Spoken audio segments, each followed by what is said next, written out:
اس میں کیا شک، مگر یہ زمین جس کو ریاض الجنہ کہا گیا، یہ جنت کا ٹکڑا لگتا ہے اس لیے بنا کہ حضور اپنے حجرے سے نکلتے اور اس حصے کو عبور کرتے ہوئے مسجد نبوی میں پہنچتے، نماز پڑھاتے، نماز پڑھانے کے بعد پھر اپنے حجرے میں، عصر کا وقت ہوتا ہے تو پھر آتے، مغرب کا وقت ہوتا ہے تو پھر آتے، جا رہے ہیں آ رہے ہیں، جا رہے ہیں آ رہے ہیں۔ سمجھ میں ایک بات آئی کہ وہ جگہ جہاں حضور نے کبھی کبھی قدم رکھا وہ تو مدینہ طیبہ بن گیا، اور یہ اس لیے ریاض الجنہ بن گیا کہ اس جگہ حضور جب آتے اور جاتے رہے بنسبت مدینہ منورہ کے، اس جگہ اس مقام کو پیارے مصطفیٰ کے قدم چومنے کا زیادہ موقع ملا،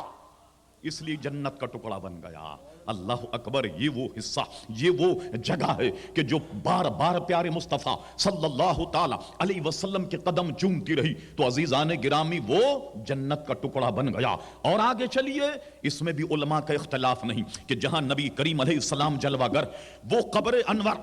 وہ گنبد خضرا، سبحان اللہ، جس قبر میں حضور جلوہ گر، وہ مٹی جو جسم مصطفیٰ سے مس ہے، علماء فرماتے ہیں کہ وہ قبر انور، وہ مٹی جو جسم مصطفیٰ سے لگی ہوئی ہے، اس کی وہ فضیلت ہے کہ یہ فضیلت نہ کعبے کو حاصل ہے، نہ چاہے زمزم کو حاصل ہے، نہ مقام ابراہیم کو حاصل ہے، نہ مطاف کو حاصل ہے، نہ حجر اسود کو حاصل ہے۔ کہنے دیجئے کہ یہ فضیلت نہ عرش کو حاصل ہے نہ کرسی کو حاصل ہے جہاں اس وقت حضور جلوہ گر۔ اور یہ بھی کوئی اختلافی مسئلہ نہیں، تمام طبقے کے علماء اس کے قائل کہ جو جگہ نبی کریم صلی اللہ علیہ وسلم سے مس ہے، اس کی فضیلت کعبے، عرش اور کرسی سے بھی زیادہ۔ اور اس کا مختصر سا خاکہ میں عرض کر دوں، آپ کا بھی وقت بچ جائے اور بات بھی ذہن میں بیٹھ جائے۔ جب یہ کعبے سے افضل،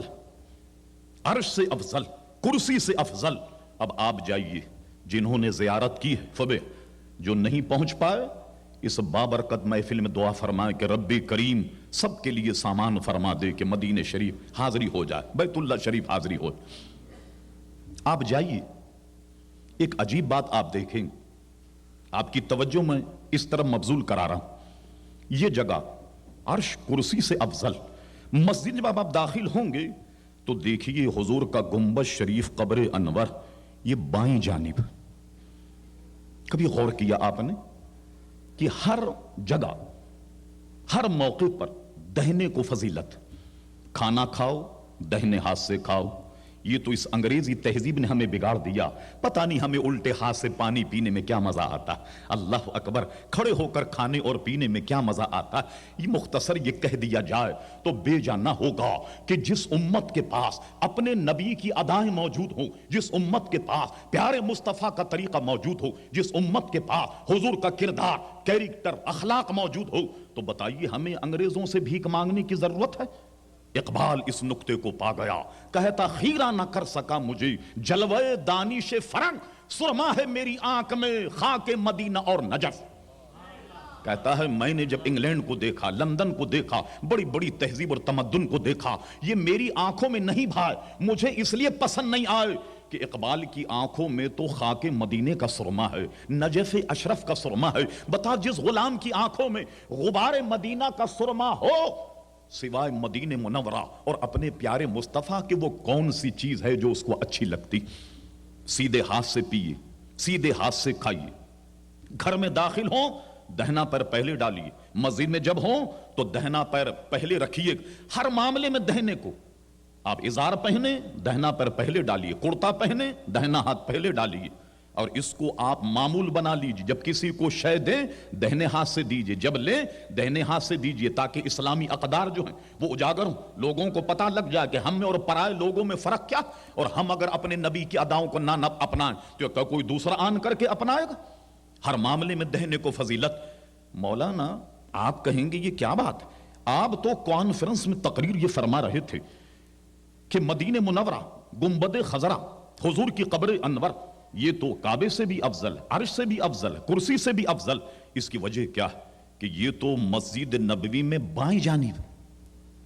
اس کو تو دہنی جانب ہونا چاہیے تھا۔ اس کی وجہ کیا؟ لیجئے، گھنٹوں گفتگو کرنے سے بہتر کہ اعلی حضرت امام اہل سنت ہی کا ایک یوں کہیے روبائی،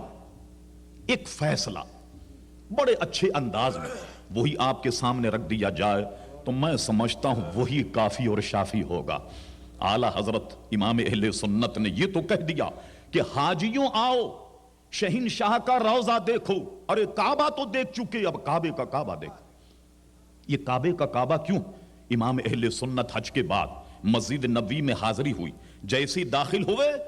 دنگ اور حیران رہ گئے کہ میرے مولا احمد رضا تو ساری زندگی یہ کہتا رہا کہ حضور کا گنبد، حضور کی قبر انور یہ تو کعبے سے افضل ہے، مقام ابراہیم اور عرش اور کرسی سے افضل ہے، میرے مولا یہاں تو گنبد خضرا مسجد نبوی کی بائیں جانب، اس میں حکمت کیا؟ کھڑے ہو گئے دنگ اور پہلا مصرع یوں کہا، کعبے سے گر تربت شہ فاضل ہے، کعبے سے گر تربت شہ فاضل ہے تو کیوں بائیں طرف اس کے لیے منزل؟ لگا آپ سمجھ گئے ہوں گے یقیناً بہت سہل اور آسان کہ اگر حضور صلی اللہ علیہ وسلم کا مزار پر انوار اگر یہ کعبے سے افضل ہے تو اس کی منزل بائیں جانب کیوں؟ میں حیران رہ گیا، سوچنے رہ گیا، مولا اس میں کیا حکمت ہے کہ حضور کا قبر انور بائیں جانب ہے اور احمد رضا تو ساری زندگی لکھتا رہا، فتویٰ دیتا رہا۔ اچانک جب ذہن میں یہ عقدہ حل ہوا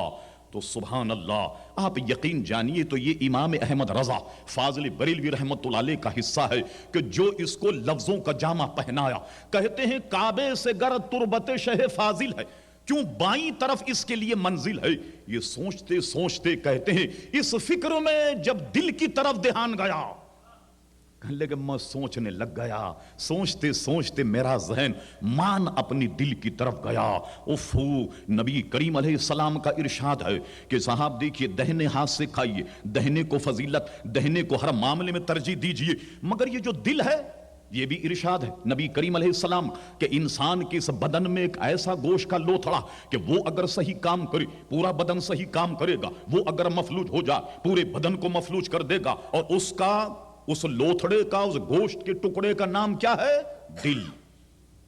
یہ بتائیے صاحب، دل میں اگر خرابی ہو جائے سارا بدن خراب ہو جائے گا، دل اگر ورغرانے لگ جائے سارے بدن کا رخ پھیر دے گا، دل میں اگر فساد پیدا ہو جائے سارے معاشرے اور ماحول بلکہ بدن میں فساد پیدا ہو جائے۔ گویا انسان کے بدن میں ایک دل کو مرکزیت حاصل ہے۔ یہ الگ بات ہے کہ صوفیہ بظاہر جو گوشت کا لوتھڑا ہے یہ اس کو دل کہتے ہیں، یا ایک سوچنے سمجھنے کی صلاحیت ہے اس کو دل کا نام دیا، ہم اس گتھی میں نہیں جانا چاہتے۔ غرض کہ انسان کے بدن میں ایک گوشت کا ایسا لوتھڑا جس کو دل کہا جاتا۔ اب ٹٹولی یہ مرکزی، یہ منبع، یہ محور پورے بدن کا، بدن میں ٹٹولیے تو یہ اللہ تبارک و تعالی نے اس دل کو انسان کی کس جانب رکھا؟ اور کیجئے آپ، کس جانب ہے صاحب؟ یہ بائیں جانب ہے۔ سبحان اللہ۔ اب سنیے، کہتے ہیں کعبے سے گر تربت شہ فاضل ہے تو کیوں بائیں طرف اس کے لیے منزل ہے؟ تو اس فکر میں جب دل کی طرف دھیان گیا، سمجھا کہ یہ جسم ہے اور یہ مرکز دل ہے، میں سمجھ گیا یہ مسجد نبوی جسم ہے، یہ عالم جسم ہے، یہ دنیا جسم ہے، اور اس جسم کا دل پیارے مصطفیٰ ہیں، اس کائنات کا دل پیارے مصطفیٰ ہیں، اس لیے رب کریم نے اس